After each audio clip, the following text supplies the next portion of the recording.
Hello everybody and welcome to my kitchen.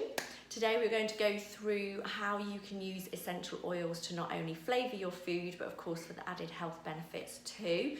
They're super easy to use in the kitchen. It's how I first started to use the oils, more for added flavour before I discovered the health benefits of using them. So I thought it'd be a really nice thing to go through with you today. So we're going to go through 3 recipes. The first one had to be raw chocolate because that's how I first started to use them. It's super easy to make and I'll show you how now. So you get your cacao butter, which you can order online through even Amazon or get from your local health food store.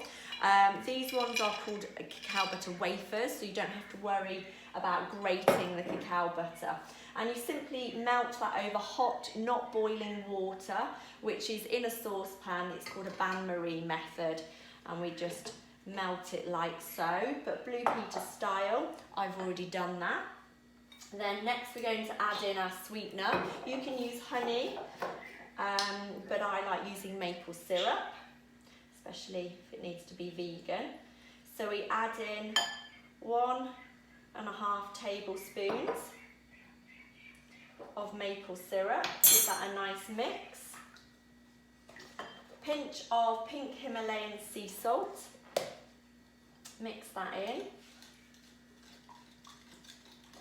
And then our raw cacao powder, so really nice quality cacao powder because this in itself is a superfood.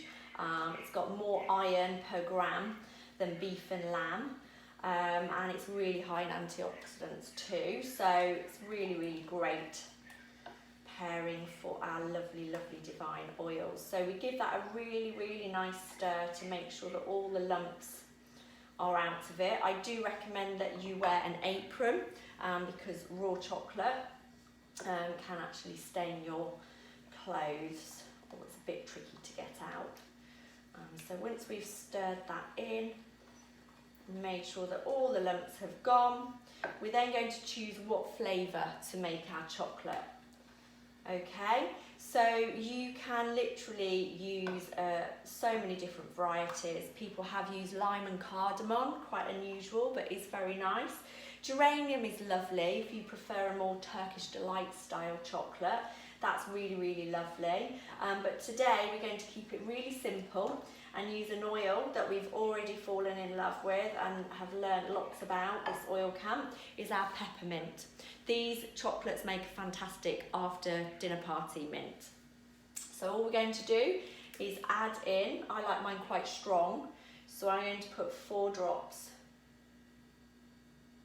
of peppermint oil into the chocolate mix.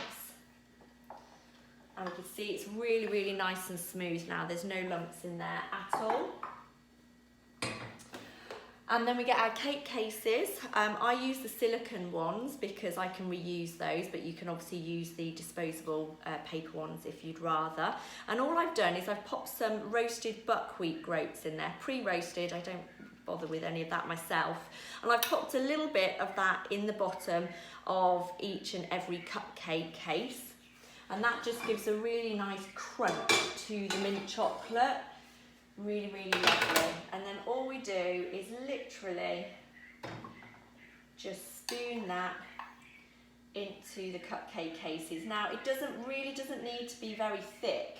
So we're literally just putting a very thin layer on the bottom, and it probably looks like it's not that much when you're doing it.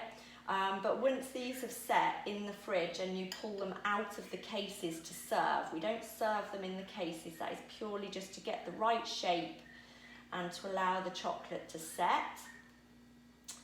They're just divine. They're peppermint thins, I call them, and they're really lovely. Go down so well. And then when we've done those, we just literally pop them in the fridge for about 30 minutes to an hour maximum. Could be sooner if you really can't wait that long, but they don't take long at all. I'll finish those off shortly. Okay, on to the next recipe, which is a savoury recipe now. So we're going to make a a dip that's really, really lovely. Oh, I think my camera's dropped a bit. A dip that's really, really lovely for you to dip bread into or crackers. And you can also use it as a marinade for meat. But when you're cooking with oils, we want to add the oils in at the end of cooking. We don't want to obviously subject them to very high levels of heat because it will ruin the therapeutic benefits of the oils. These oils are very, very strong, so you only need small amounts.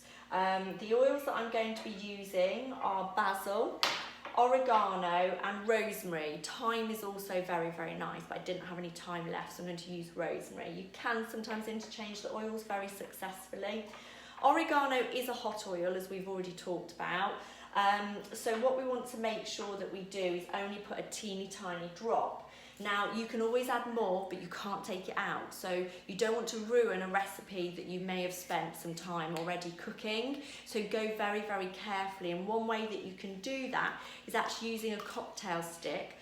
Wipe it around the oil at the top and then whiz that through your food. If you need more, go back for more, okay? But obviously be very careful not to overdo it. Or if you're trying to only put one drop in and obviously 2 or 3 go in by accident, then you could have spoiled the recipe. So you might want to add it to a teaspoon of oil first and then add that into your recipe, whatever you're doing. So in here, I've literally got 3 tablespoons of really lovely quality olive oil, and then 1.5 tablespoons of balsamic vinegar. And then I'm literally going to put 1 drop, teeny tiny, of oregano oil. Use my spoon, practice what I preach. There we go, mix that in. And then 1 of the basil.